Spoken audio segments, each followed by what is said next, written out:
Lula conseguiu o que tanto queria.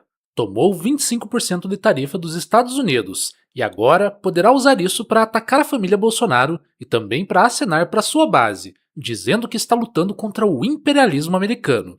Mas será que Lula vai se sair bem dessa?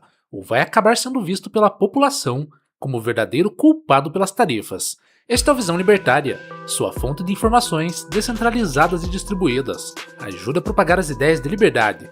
Deixe o seu like e compartilhe com seus amigos. Um artigo seu pode virar vídeo aqui também, sabia? Este artigo foi escrito por Trump Alagoano, revisado e narrado por Gordinho Caipira. Depois de meses de ameaças, cartas, postagens nas redes sociais, tentativas frustradas de negociação, prazos e adiamentos, os Estados Unidos finalmente, e infelizmente, aplicaram as tão temidas e comentadas tarifas contra o Brasil. Nessa quarta-feira, dia 15 de julho de 2026, o governo de Donald Trump determinou que o escritório de representante comercial dos Estados Unidos impusesse uma sobretaxa de 25% sobre a maior parte das importações brasileiras, com pouco mais de 2.000 produtos ficando de fora da lista. A medida entra em vigor no dia 22 de julho e é fruto de uma investigação conduzida ao longo de um ano pelo USTR. Dessa vez, parece que o homem laranja mau não está para brincadeira. E o governo americano não economizou ao citar os motivos que supostamente justificam a taxação. Segundo a reportagem do jornal Gazeta do Povo, entre os fatores citados pelos americanos estão as decisões judiciais brasileiras para a derrubada de perfis e conteúdos em redes sociais americanas, tomadas principalmente por um certo juiz pouca-telha do STF, uma suposta preferência do governo brasileiro pelo Pix, em detrimento de outros meios de pagamento eletrônico, já que os bancos são obrigados a oferecer essa forma de pagamento e apresentar o Pix nas telas iniciais de seus aplicativos, as tarifas consideradas desleais contra produtos americanos, além de falhas na aplicação de medidas anticorrupção, na proteção à propriedade intelectual e no combate ao desmatamento ilegal. Uma lista e tanto, é verdade, mas apesar de todas essas queixas comerciais, desse monte de bobagens como desmatamento e propriedade intelectual, quem quis deixar bem claro qual era o verdadeiro e principal motivo por trás da decisão foi o secretário de Estado americano Marco Rubio.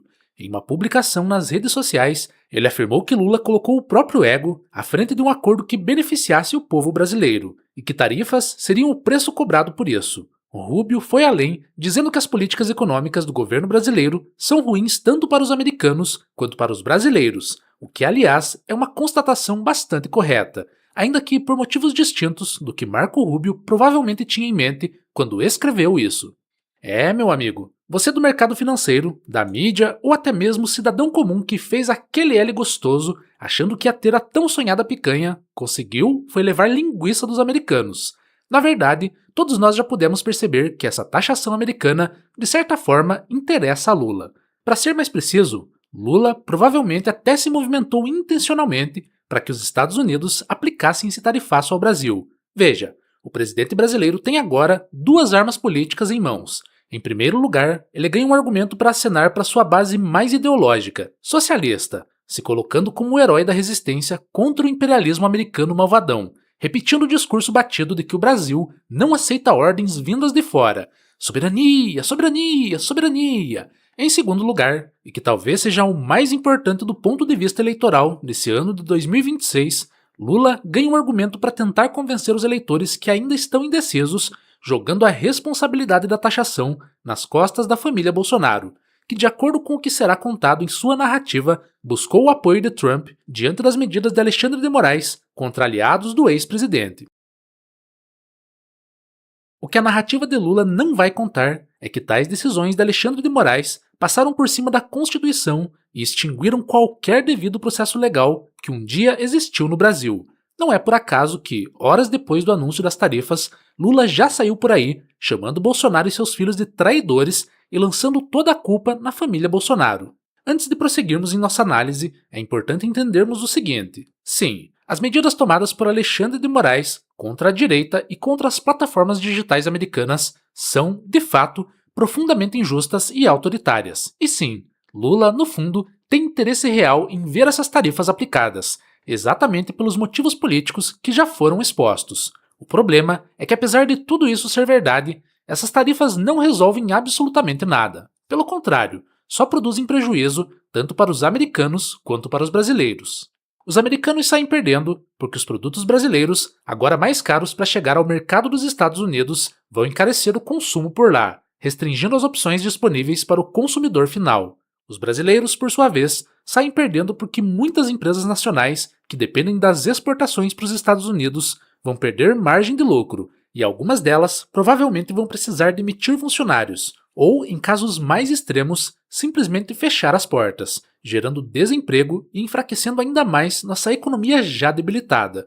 Ou seja, dos dois lados do planeta, quem vai acabar pagando por essa conta não será nenhum político ou diplomata, mas sim o trabalhador comum e o empresário que só queria vender o seu produto para quem estava disposto a comprá-lo. Do ponto de vista libertário, essa forma de conduzir a política externa, baseada em tarifas que Trump vem adotando, é, para dizer o mínimo, uma grande burrice. Tarifas de importação nada mais são do que uma forma de expropriação feita pelo Estado sobre o comércio voluntário entre pessoas e empresas de diferentes países.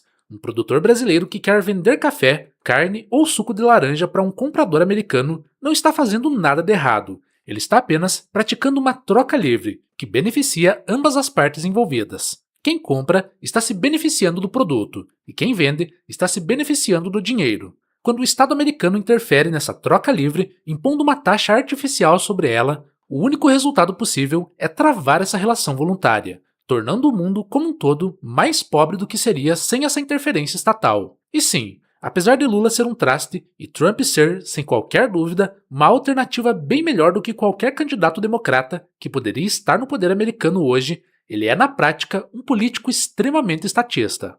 Suas políticas tarifárias, por incrível que pareça a quem só enxerga Trump como um expoente da direita mundial, são profundamente parecidas com o tipo de intervencionismo econômico que a esquerda tradicionalmente defende. O Estado decidindo de cima para baixo com quem seus cidadãos podem ou não fazer negócio e a que preço. Tarifa, no fim das contas, é um planejamento central aplicado ao comércio exterior, não importando se quem está passando a mão no dinheiro dos trabalhadores usa boné vermelho ou bandeira soviética. Mas apesar de Lula poder se beneficiar sim dessa atitude do governo americano, a verdade é que o impacto dessas tarifas na imagem de Lula são algo imprevisível, o que acaba colocando o petista em uma posição desconfortável de incerteza, mesmo com todo o seu discurso anti-imperialista e contra a família Bolsonaro. O presidente já disse que pretende retaliar a taxação americana, acionando todos os mecanismos de reciprocidade comercial previstos em lei. Mas a realidade é um pouco mais complicada do que a falação de Lula. O Brasil simplesmente não tem poder de barganha suficiente para impor qualquer retaliação relevante contra os Estados Unidos. Somos um país cuja economia é praticamente irrelevante perto do tamanho da economia americana. Claro que se o Brasil sumisse da noite para o dia, a economia americana ia sentir, mas as taxações não estão acabando completamente com o comércio entre Estados Unidos e Brasil, apenas o dificultando.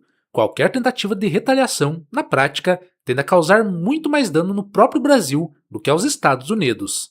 Só que estamos falando de Lula, e falar de Lula sem falar de hipocrisia é como falar do Rio de Janeiro sem falar em crime. Vale lembrar que o Brasil não foi taxado apenas pelos americanos. A China, silenciosamente, sem qualquer anúncio espalhafatoso ao estilo de Trump, também impôs uma sobretaxa expressiva sobre produtos brasileiros. No caso, uma taxa adicional de 55% sobre a importação de carnes que ultrapassem determinado limite anual. Essa taxa está em vigor desde o início desse ano e já vem causando prejuízo real para as empresas e os trabalhadores brasileiros do setor. Preste atenção que, curiosamente, Lula não fala absolutamente nada sobre retaliar a China. Parece até que o gato comeu a língua dele, ou o dedo, sei lá. O fato é que contra a China não vemos nenhuma ameaça de reciprocidade e nenhuma menção à soberania nacional ferida. Ora, todos sabemos o motivo de Lula estar bem quietinho a respeito da China, sua afinidade com o PCC, o Partido Comunista Chinês. Lula é um socialista de carteirinha que ama o regime comunista chinês, e isso fala mais alto do que qualquer prejuízo econômico causado ao Brasil. No fim das contas, essa guerra comercial inteira, envolvendo os Estados Unidos, a China e o Brasil, é apenas mais um exemplo de como o Estado, em qualquer lugar do mundo, consegue transformar relações que deveriam ser simples e voluntárias em verdadeiros campos de batalha política. É por causa desse tipo de comportamento que repetimos praticamente todos os dias aqui no canal o tamanho do mal que o Leviatã representa na vida das pessoas comuns, empresas brasileiras e americanas que só queriam negociar entre si, trocando produtos por dinheiro de forma livre e gerando riqueza e benefícios mútuos, acabam se tornando reféns de decisões tomadas por um punhado de políticos parasitas, movidos na maior parte das vezes por ego, dinheiro e poder, e jamais pelo bem-estar de quem realmente produz, trabalha e paga suas contas no fim do mês.